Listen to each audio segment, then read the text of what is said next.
शुक्लांबरधरं विष्णुं शशिवर्णं चतुर्भुजं प्रसन्नवदनं ध्यायेत् सर्वविघ्नोपशान्तये। वक्रतुण्डमहाकाय कोटिसूर्यसमप्रभा निर्विघ्नं कुरु मे देव सर्वकार्येषु सर्वदा। భజ గోవిందం. శ్రీ ఆది శంకరాచార్యుల వారు తన శిష్యులతో కలిసి కాశీ యాత్రకి వెళ్ళారు. అక్కడ ఒక వీధిలో శంకరాచార్యుల వారు ఒక వృద్ధుడు సంస్కృత వ్యాకరణం నేర్చుకోవడానికి చాలా కష్టపడుతున్నాడు. అయితే శంకరుడు అది చూసి మరణ సమయంలో ఒక కొత్త భాష నేర్చుకోవాలి అన్న తాపత్రయం ఎందుకు, ఆ తక్కువ సమయాన్ని దేవుణ్ణి కీర్తించవచ్చు కదా అన్న యొక్క ఉద్దేశంతో ఆయన భజ గోవిందాన్ని రచించారు. భజ గోవిందం భజ గోవిందం గోవిందం భజ మూఢమతే భజ గోవిందం భజ గోవిందం గోవిందం భజ మూఢమతే సంప్రాప్తే సన్నిహితే కాలే సంప్రాప్తే సన్నిహితే కాలే నహి నహి రక్షతి డుక్రున్కరణే నహి నహి రక్షతి డుక్రున్కరణే. గోవిందుణ్ణి భజించు, గోవిందుణ్ణి భజించు, ఓ బుద్ధిహీనుడా గోవిందుడనే భజించు. మరణ సమయం ఆసన్నమైనప్పుడు ఈ వ్యాకరణ సూత్రాలు నిన్ను రక్షించవుగాక రక్షించవు. సమయం అనేది చాలా ముఖ్యమైనది. శంకరాచార్యుల వారు మన సమయం అనేది ఎంత ముఖ్యం, దేవుని యొక్క తత్వం గురించి తెలుసుకోవాలి అనేది ఆయన యొక్క ముఖ్య ఉద్దేశం కాబట్టి భజ గోవిందం భజ గోవిందం గోవిందం భజ మూఢమతే అంటే బుద్ధిహీనుడా అని ఎందుకు సంబోధించారు అంటే ఆయన చెప్పే యొక్క మాటల యొక్క ఇంపార్టెన్స్ ఎంత ఉంది అనేది మనకి ఇక్కడ అర్థమవుతుంది.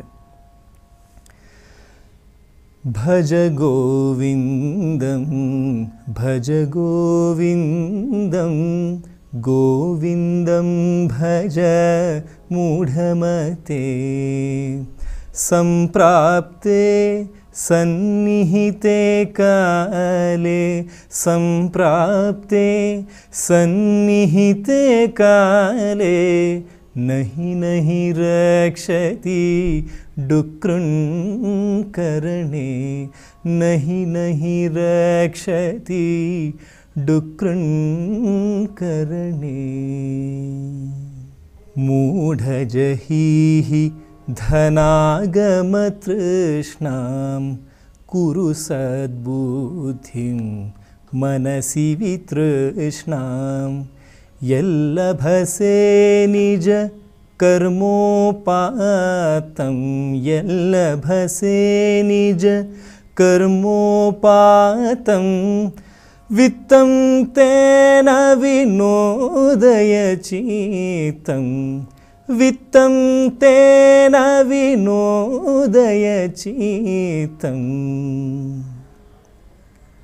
ఓ మూర్ఖుడా, ధన సంపాదన ఆశ విడిచిపెట్టు. మనసులో ఆశలు పెంచుకోకుండా మంచి ఆలోచనలు కలిగి ఉండు. నీ కర్తవ్య కర్మల ద్వారా ఎంత ధనాన్ని సంపాదిస్తావో దానితో సంతోషంగా ఉండు. ఆశకి అంతులేదు. మనసుకి ఎప్పుడైనా ధనం వస్తే ఇంకా ఇంకా కావాలి అని కోరుతూనే ఉంటుంది. అయితే ఈ యొక్క ఆశని విడిచిపెట్టడం కోసమే శంకరాచార్యుల వారు ఈ శ్లోకంలో ఓ మూర్ఖుడా ధన సంపాదన ఆశ విడిచిపెట్టు అన్నారు.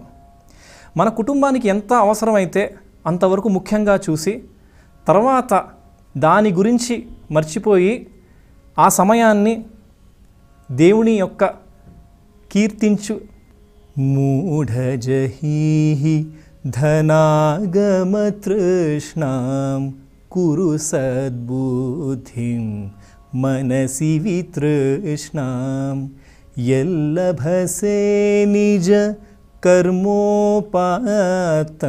యల్లభసే నిజ కర్మోపాతం విత్తం తేన వినోదయచిత్తం విత్తం తేన వినోదయచిత్తం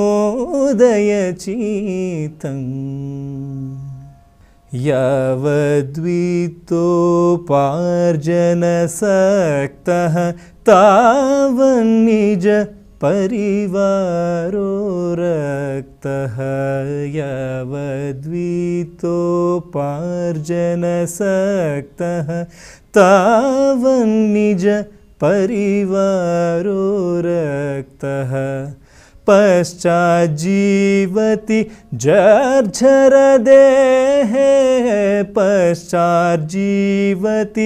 జర్ఝరదేహే వార్తాం కోపి న పృచ్ఛతి గేహే వార్తాం కోపి న పృచ్ఛతి గేహే.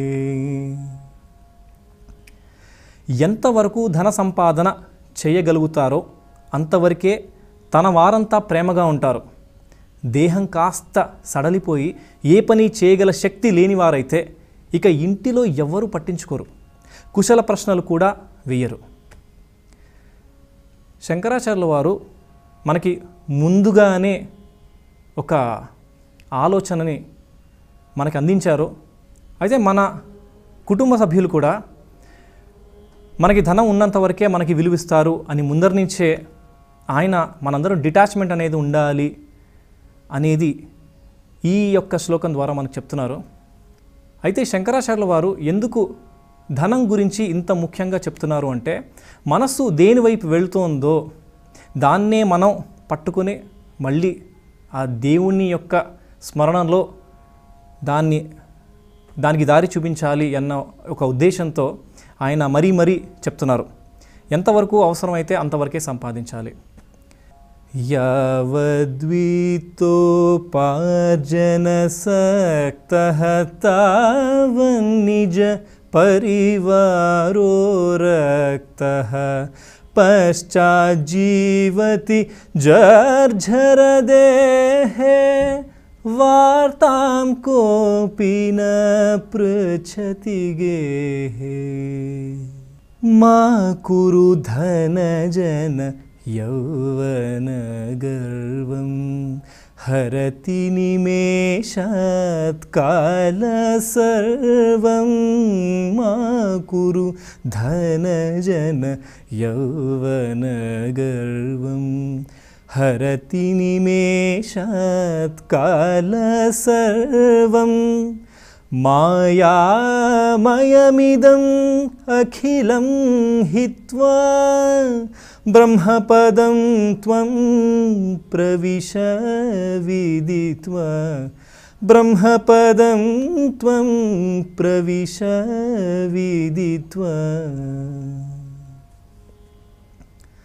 ధనమున్నదని, అనుచరగణం ఉన్నదని, యవ్వనం ఉందని గర్వించకు.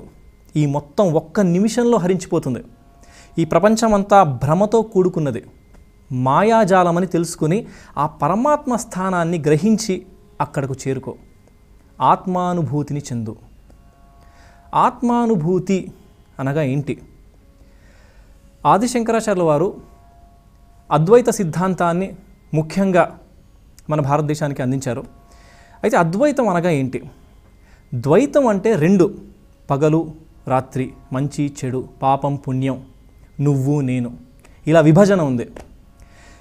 అద్వైతం అనగా రెండు లేవు, ఆ ద్వైతం, రెండు కానిది, ఉన్నదొకటే, ఆ ఒకటే బ్రహ్మం అని ఆయన మనకి నిర్మాణ షట్కంలో చెప్పారు, వివేక చూడామణిలో ఉంది. అలా చాలా రచనల్లో ఆయన అద్వైత సిద్ధాంతాన్ని మనకి తెలిపారు. ఆత్మానుభూతిని చెందు అనగా మనం దేవుణ్ణి ప్రార్థిస్తాం. అయితే ద్వైతంగా మనం గనక పూజిస్తే కృష్ణుడు వేరు, నేను వేరు, నేను కృష్ణుని పూజిస్తున్నాను అనేది ద్వైతంలో మనం మాట్లాడుకోవచ్చు. అద్వైతం అనగా ఒకళ్ళే ఉండాలి, అంటే అయితే దేవుడు ఉండాలి లేదా మనిషి ఉండాలి. అయితే మనిషి దేవుడి నుంచి వచ్చాడు కాబట్టి ఉన్నది ఒకటే బ్రహ్మం. ఆ బ్రహ్మానికి వేరే వేరే పేర్లు ఉన్నాయి కాబట్టి అద్వైతం అనగా ఉన్నదొకటే బ్రహ్మము. ఆ బ్రహ్మాన్ని మనం శివుడు అనొచ్చు, కృష్ణుడు అనొచ్చు, అమ్మవారు అనొచ్చు, వినాయకుడు అనొచ్చు, చాలా చాలా విధాలుగా మనం పిలుచుకోవచ్చు. ఆత్మానుభూతి మనకి ఎప్పుడు వస్తుందంటే ఆ దేవుణ్ణి వేరుగా కాకుండా కృష్ణుణ్ణి పూజించు అనగా ఒక పదం నాలోని కృష్ణుని పూజించు అనగా మనకి అద్వైత ఫిలాసఫీ, అద్వైత వేదాంతం కూడా మనకి ఇందులో అర్థమయ్యే రీతిలో ఉంటుంది. మా కురు ధన జన యౌవన గర్వం హరతి నిమేషాత్ కాల సర్వం మాయామయమిదం అఖిలం హిత్వా బ్రహ్మపదం త్వం ప్రవిశ విదిత్వా సురమందిరతరు మూల నివాసః శయ్యాభూతలం అజినం వాసః సర్వపరిగ్రహ భోగత్యాగః కస్య సుఖం న కరోతి విరగః. దేవాలయాల్లోనూ చెట్ల మొదల్లోనూ నివసిస్తూ కటిక నేల మీద నిద్రిస్తూ చర్మాన్ని వస్త్రంగా ధరిస్తూ దేనిని గ్రహించకుండా ఏమీ కావాలని కోరుకోకుండా అన్ని భోగాలను విడిచిపెట్టిన ఏ విరాగికి సుఖం లభించదు? తప్పక లభిస్తుంది అనేది ఈ యొక్క శ్లోక తాత్పర్యం. అయితే ఈ యొక్క శ్లోకంలో నాకు అనిపించింది ఏంటంటే, ఏ యొక్క వ్యక్తికి కోరికలు ఎక్కువ లేకపోతే అతనికి ఏ సమస్య ఉండదు. సురమందిర తరు మూల నివాస, ఏదో చెట్ల దగ్గర పడుకోవడం, కట్టిగా నేల మీద పడుకునే వాడికి ఏం ఆశ ఉంటుంది? ధనం కావాలి అని ఆశ ఉండదు. ఆ రోజు కడుపు నిండిందా లేదా ఆ రోజు నిద్ర వచ్చిందా అంతవరకే ఆలోచిస్తాడు. సో ఏమి కావాలని కోరుకోకుండా అన్ని భోగాలను విడిచిపెట్టిన ఏ విరాగికి సుఖం లభించదు. అంటే ఇలా కోరికలు లేకుండా ఉన్నవాడికి ఎప్పుడూ సుఖంగానే ఉంటాడు. కోరిక ఉన్నప్పుడే అది కావాలని లేదా అది తీరకపోతే ఎందుకు తీరలేదని ఈ యొక్క ఆలోచనలు మనకు వస్తాయి. సురమందిర తరు మూల నివాసః శయ్యాభూతలమజినం వాసః సర్వపరిగ్రహ భోగత్యాగః కస్య సుఖం న కరోతి విరగః. భగవద్గీతా కించిదధీత భగవద్గీతా కించిదధీత గంగాజలలవా కణికా పీత సకృదపి యేన మురారి సమర్చ సకృదపి యేన మురారి సమర్చ క్రియతే తస్య యమేవ న చర్చ క్రియతే తస్య యమేవ న చర్చ. ఎవరైతే భగవద్గీతని కొంచెమైనా అధ్యయనం చేస్తారో, గంగాజలాన్ని కొద్దిగా అయినా తాగుతారో, కొంచెమైనా శ్రీకృష్ణుని పూజిస్తారో అట్టి వారికి యమునితో వివాదం ఉండదు. ఇది శ్లోక యొక్క తాత్పర్యం. భగవద్గీతలో శ్రీకృష్ణుడు మనకు అనేక సందేశాలను ఇచ్చారు. సకృదపి ఏన మురారి సమర్చ అనగా కొంచెమైనా శ్రీకృష్ణుని పూజిస్తారో అట్టి వారికి యమునితో వివాదం ఉండదు. ఇక్కడ శ్రీకృష్ణుని పూజించడం అంటే మనం రెండు రకాలుగా తీసుకోవచ్చు. ద్వైతంలో తీసుకుంటే ఒక కృష్ణుడిని మనం మురళి వాయిస్తున్నట్టు, నెమలి పింఛం ఉన్నట్టు అలా పూజించడం అనేది ద్వైత సిద్ధాంతం. కానీ అద్వైతం అనగా కృష్ణుడు నువ్వు వేరు కాదు, నీలోనే కృష్ణుడు ఉన్నాడు అన్న యొక్క భావనతో మనం గనక పూజిస్తే ఎల్లప్పుడూ ఆ దేవుడు మనలోనే ఉన్నాడు అనేది అద్వైత సిద్ధాంతం. ఉండేది ఒకటే బ్రహ్మం. ఆ కృష్ణుడు అన్న ఆకారంలో బ్రహ్మాన్ని మనం కొలుస్తాం. భగవద్గీత కించిదధీత గంగాజలలవ కణికా పీత సకృదపి యేన మురారి సమర్చ క్రియతే తస్య యమేవ న చర్చ పునరపి జననం పునరపి మరణం పునరపి జననం పునరపి మరణం పునరపి జననీ జఠరే శయనం పునరపి జననీ జఠరే శయనం ఇహ సంసారే बहुदुस्तारे इह संसारे बहुदुस्तारे कृपया पारे पाहि मुरारे कृपया पारे पाहि मुरारे. మళ్ళీ మళ్ళీ పుట్టడం, మళ్ళీ మళ్ళీ చనిపోవడం, మళ్ళీ మళ్ళీ తల్లి గర్భంలో ప్రవేశించి అక్కడ ఉండడం, ఈ అంతులేని సంసార జనన మరణ చక్ర బంధం నుండి తప్పించుకోవడం కష్టమైన పని. కనుక ఓ కృష్ణ దయచేసి మమ్ములను రక్షించు అనేది శ్లోక తాత్పర్యం. మళ్ళీ మళ్ళీ పుట్టడం, మళ్ళీ మళ్ళీ మరణించడం. అయితే ఇదొక అద్భుతమైన ఆట. ఈ ఆటలో శంకరాచార్యుల వారు మనం ఈ యొక్క సంసార సాగరంలో ఎన్నిసార్లని మళ్ళీ మళ్ళీ వస్తాము, మనస్ఫూర్తిగా శ్రీకృష్ణుని ధ్యానిస్తే ఈ సంసార సాగరం నుంచి, ఈ జనన మరణ చక్రం నుంచి బయటకి తీసుకొస్తాడు, అందరూ కృష్ణుని పూజించండి అని శంకరాచార్యుల వారు చెప్పారు. పునరపి జననం పునరపి మరణం పునరపి జననీ జఠరే శయనం ఇహ సంసారే बहुदुस्तारे कृपया पारे पाहि मुरारे.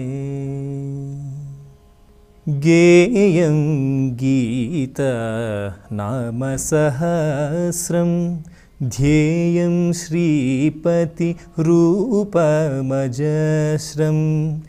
नेयं सज्जन संगे चित्तं देयं दीनजनाय च वीतं. భగవద్గీత విష్ణు సహస్రనామాలను గానం చేయాలి. ఎల్లప్పుడూ శ్రీ మహావిష్ణువు యొక్క రూపాన్ని ధ్యానించాలి. సజ్జన సాంగత్యంలో మనసుని నడపాలి. దీనులైన వారికి ధనాన్ని దానం చేయాలి. భగవద్గీత విష్ణు సహస్రనామాల్లో మనం చూస్తే భూతకృత్ భావో భూతాత్మ భూత భావన అన్నారు. విష్ణు సహస్రనామాల్లో మనకి ఆ విష్ణువు యొక్క క్యారెక్టరిస్టిక్స్ చాలా మనం చూడొచ్చు. సజ్జన సాంగత్యంలో మనసుని నడపాలి అనగా మనకి ముక్తి మార్గంలో మనం చేరాలి అంటే మన యొక్క ఎన్వైరన్మెంట్ కూడా ఆ యొక్క మనుషులతో ఉంటే మన యొక్క సాధన సులువుగా ఉంటుంది. దీనులైన వారికి ధనాన్ని దానం చేయాలి. దేయం దీన జనాయచ విత్తం. మనం డబ్బు సంపాదించిన తర్వాత, మనకి సరిపోయిన తర్వాత, కుటుంబ సభ్యులకి కావాల్సిన ఉన్న తర్వాత ఆ యొక్క డబ్బుని కావాల్సిన వాళ్ళకి ఇవ్వడం అనేది చాలా ముఖ్యం. అందుకే ఈ యొక్క శ్లోకంలో దీనులైన వారికి ధనాన్ని దానం చేయాలి అని శంకరాచార్యుల వారు మనకి చెప్పారు. గేయం గీత నామ సహస్రం ధ్యేయం శ్రీపతి రూపమజస్రం నేయం సజ్జన సంగే చిత్తం దేయం దీనజనాయ చ వీతం అర్ధమనర్థం భావయ నిత్యం నాస్తి తతః సుఖలేశ సత్యం పుత్రాదపి ధనభాజాం భీతిః సర్వత్రైషా విహితరీతిః. డబ్బు దుఃఖాన్ని ఇస్తుందని ఎల్లప్పుడూ గుర్తుపెట్టుకో. దానివల్ల కొంచెం సుఖం కూడా లేదు అనే మాట సత్యం. ధనవంతునికి తన కుమార్తె వల్ల కూడా భయమే. అన్ని చోట్ల డబ్బు యొక్క పద్ధతి ఇంతే. ప్రతి చరణంలో శంకరాచార్యులు వారు డబ్బు నుంచి బయటికి రా, లేదా డబ్బు అనేది దానం చేయాలి అని పదే పదే చెప్తున్నారు మనకి. ఎందుకు అనంటే మనస్సు అనేది దాని వెంటే పడుతుంది. మనస్సుని మనం వెనక్కి తీసుకుని ఆ భగవంతుని యొక్క ధ్యానంలో పెట్టాలి అన్న యొక్క ఉద్దేశం వల్లే ఆయన ఇన్ని శ్లోకాల్లో డబ్బు గురించి ఎక్కువ ఆలోచించద్దు, డబ్బు వెనక పడద్దు అని మనకి పదే పదే చెప్తున్నారు. అర్ధమనర్థం భావయ నిత్యం నాస్తి తతః సుఖలేశ సత్యం పుత్రాదపి ధనభాజాం భీతిః సర్వత్రైషా విహితరీతిః.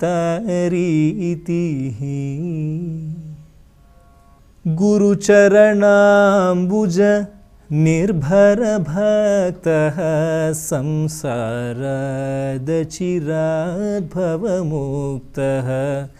సేంద్రియమానస నియమాదేవం సేంద్రియమానస నియమాదేవం ద్రక్ష్యసి నిజ హృదయస్థం దేవం ద్రక్ష్యసి నిజ హృదయస్థం దేవం. గురుచరణ కమలములనే సర్వస్వంగా భావించిన ఓ భక్తుడా, నీ ఇంద్రియాలను మనసుని నిగ్రహించడం ద్వారా మాత్రమే ఈ చావు పుట్టుకలతో కూడిన సంసార సాగరం నుండి ముక్తుడవై నీ హృదయంలోనే ఉన్న పరమాత్మ సాక్షాత్కారం పొందెదవుగాక. ఆదిశంకరాచార్యులు వారు ఈ శ్లోకంలో చాలా అద్భుతమైన సందేశాన్ని ఇచ్చారు. నీ హృదయంలోనే ఉన్న పరమాత్మ సాక్షాత్కారం పొందెదవుగాక అనగా శంకరాచార్యుల వారు కృష్ణుడు ఎక్కడో లేడు, మనలోనే కొలువై ఉన్నాడు అని మనకి ఈ శ్లోకం ద్వారా చెప్పారు. అదే అద్వైత సిద్ధాంతం అంటే రెండు లేవు. భక్తుడు వేరు, దేవుడు వేరు కాదు. దేవుడు భక్తుడు ఒకటే. భక్తుడి హృదయంలోనే దేవుడు ఉన్నాడు అని మనకి శంకరాచార్యుల వారు ఈ శ్లోకం ద్వారా మనకి చెప్పారు. శంకరాచార్యుల వారు వివేక చూడామణిలో కూడా ఒక శ్లోకం ఉంది. స్వప్నేర్ధశూన్యే సృజతి స్వశక్త్యా. కలలో ఎలా అయితే ఒక మనిషి తన ప్రపంచాన్ని సృష్టించుకుంటాడో అదేవిధంగా నిజ జీవితంలో కూడా తను చూసే యొక్క ప్రపంచం తను సృష్టించుకుంటాడు.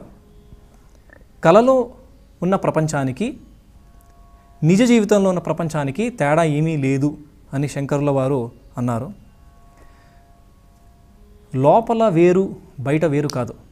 ద్వైతంలో లోపల బయట అనేది ఉంటాయి, కానీ అద్వైతంలో లోపలే ఉందో అదే బయట ఉంటుంది, బయటే ఉందో అదే లోపల ఉంటుంది. ఈ శ్లోకంలో చూస్తే నీ హృదయంలోనే ఉన్న పరమాత్మ సాక్షాత్కారం పొందెదవుగాక అనగా శంకరాచార్యుల వారు పరమాత్మ ఎక్కడో లేడు, నీ యొక్క హృదయంలోనే ఉన్నాడు అని చాలా బాగా చెప్పారు. పూజకోటి సమో స్తోత్రం, స్తోత్రకోటి సమో జప, జపకోటి సమో ధ్యానం, ధ్యానకోటి సమో లయ. ఇది నేను చిన్నప్పుడు చదివిన శ్లోకం. అయితే దీని యొక్క అర్థం నాకు చాలా కాలం అర్థం కాలేదు. ఈ మధ్య ఈ శ్లోకాన్ని చూస్తుంటే నాకు అర్థమైందేమో అని అనిపించింది. పూజకోటి సమో స్తోత్రం, స్తోత్రకోటి సమో జప, జపకోటి సమో ధ్యానం, ధ్యానకోటి సమో లయ. ధ్యానం అంటే మనందరికీ దేవుణ్ణి పూజించే యొక్క మనందరం దేవుణ్ణి పూజిస్తాం. కానీ లయం అంటే ఏంటి? లయం అనగా నేను దేవుడు వేరు కాదు, నేను దేవుడు ఒకటే. మనకి అద్వైత వేదాంతం గురించి శంకరాచార్యుల వారే కాదు, అన్నమాచార్య వారు బ్రహ్మముక్కటే పర బ్రహ్మముక్కటే పర బ్రహ్మముక్కటే పర బ్రహ్మముక్కటే, బ్రహ్మమొక్కటే అని అన్నమాచార్య కృతి ఉంది. అయితే త్యాగరాజ స్వామి వారు ఉండేది రాముడొకడే ఊరక చెడిపోకే మనస, సదాశివ బ్రహ్మేంద్ర స్వామి వారి కృతి సర్వం బ్రహ్మమయం రే రే సర్వం బ్రహ్మమయం రే రే సర్వం బ్రహ్మమయం. అద్వైత సిద్ధాంతంలో అంతా ఒకటే అయినప్పుడు మనం నిత్య జీవితంలో చూసే వస్తువులు ఏదైనా కానీ, ఒక చెట్టుని చూస్తాం, లేదా ఒక జంతువుని చూస్తాం, పర్వతాలని చూస్తాం, సముద్రాన్ని చూస్తాం, ఆకాశాన్ని చూస్తాం, భూమి చూస్తాం. కృష్ణుడు ఏడి అంటే ఏం చెప్తాం? ఏం చూస్తామో ప్రతి ఒక్కటి కృష్ణుడే. సో ఆ యొక్క ఉద్దేశంతో, ఆ యొక్క ఆలోచన విధానంతో మనం కనుక ప్రపంచాన్ని చూస్తే దైవాన్ని ప్రతి దాంట్లో చూస్తాం. సర్వం బ్రహ్మమయం. అయితే ఈ యొక్క భజగోవిందం అనే రచనలో కృష్ణుడి గురించి ఉంది కాబట్టి, కృష్ణుడు అంటే ఒక మనిషిలా కాకుండా ఒక బ్రహ్మం అనేది ఒక ఆకారాన్ని తీసుకుంటే అదే కృష్ణుడు. బ్రహ్మం అనేదే భగవద్గీత, బ్రహ్మం అనేదే భజగోవిందం. అయితే దీనికి ఇచ్చే ఒక రూపం మన కృష్ణుడు. కృష్ణుడైనా, శివుడైనా, వినాయకుడైనా, అమ్మవారైనా ఏదైనా సరే బ్రహ్మ సత్యం జగన్మిథ్య, బ్రహ్మం ఒకటే సత్యం. ఆ బ్రహ్మాన్ని మనం శివుడని భావిస్తామా, కృష్ణుడని భావిస్తామా, అమ్మవారని భావిస్తామా, వినాయకుడని భావిస్తామా, అది మన ఇష్టం. కానీ బ్రహ్మం ఉన్నది ఒకటే, అదే నిత్యం, అదే సత్యం. జగత్తు అనేది మిథ్య. మనకి ప్రతి ఒక్కరూ ఇదే చెప్పారు. త్యాగరాజ స్వామి వారు ఈన కులాప్త నీవేగాని వేరెవరు లేరు ఆనంద హృదయ, నీవు తప్పితే వేరే ఇంకేది లేదు అని అన్నారు. సదాశివ బ్రహ్మేంద్ర స్వామి వారు సర్వం బ్రహ్మమయం రే రే సర్వం బ్రహ్మమయం రే రే సర్వం బ్రహ్మమయం. సర్వం బ్రహ్మమయమే. మనం ఏం చూస్తామో లోపల బయట దేవుడు బ్రహ్మమే, భక్తుడు బ్రహ్మమే. భజగోవిందం అనే రచన పూర్తిగా మనం చూస్తే గనక శంకరాచార్యుల వారు పదే పదే మనకి దేవుడి మీద మనం ధ్యాస ఉంచాలి, ధనం మీద ఆలోచన తగ్గించాలి, వీలైనంత వరకు దీనులకు సహాయం చేయాలి, ఈ సంసార చక్రం నుంచి బయటికి రావడం కోసం కృష్ణుని ధ్యానించాలి. కృష్ణుణ్ణి ధ్యానించాలి అనగా నీలోని కృష్ణుని ధ్యానించాలి అనేది కూడా మనం తీసుకోవచ్చు. మనకి లలితా సహస్రనామంలో కూడా ధ్యాన శ్లోకాల్లో అమ్మవారు నా హృదయంలోనే ఉన్నారు అన్న యొక్క భావన ఉండాలి అని కూడా మనకు ఉంది. లలితా సహస్రనామం తీసుకున్నా లేక వేరే ఏ మహావాక్యాలు తీసుకున్నా సరే చెప్పేది ఒకటే, అద్వైత సిద్ధాంతం అనగా బ్రహ్మం ఒకటే. ఆ బ్రహ్మం అనేది రూపాలు కృష్ణుడిగా, శివుడిగా, లేదా అమ్మవారిగా, వినాయకుడిగా ఉండొచ్చు, కానీ ఆ యొక్క బ్రహ్మం మాత్రం ఒకటే. గురుచరణాంబుజ నిర్భర భక్త సంసారదచిరాద్భవముక్త సేంద్రియమానస నియమాదేవం సేంద్రియమానస నియమాదేవం ద్రక్ష్యసి నిజ హృదయస్థం దేవం ద్రక్ష్యసి నిజ హృదయస్థం దేవం భజ గోవిందం భజ గోవిందం గోవిందం భజ మూఢమతే భజ గోవిందం భజ గోవిందం గోవిందం భజ మూఢమతే.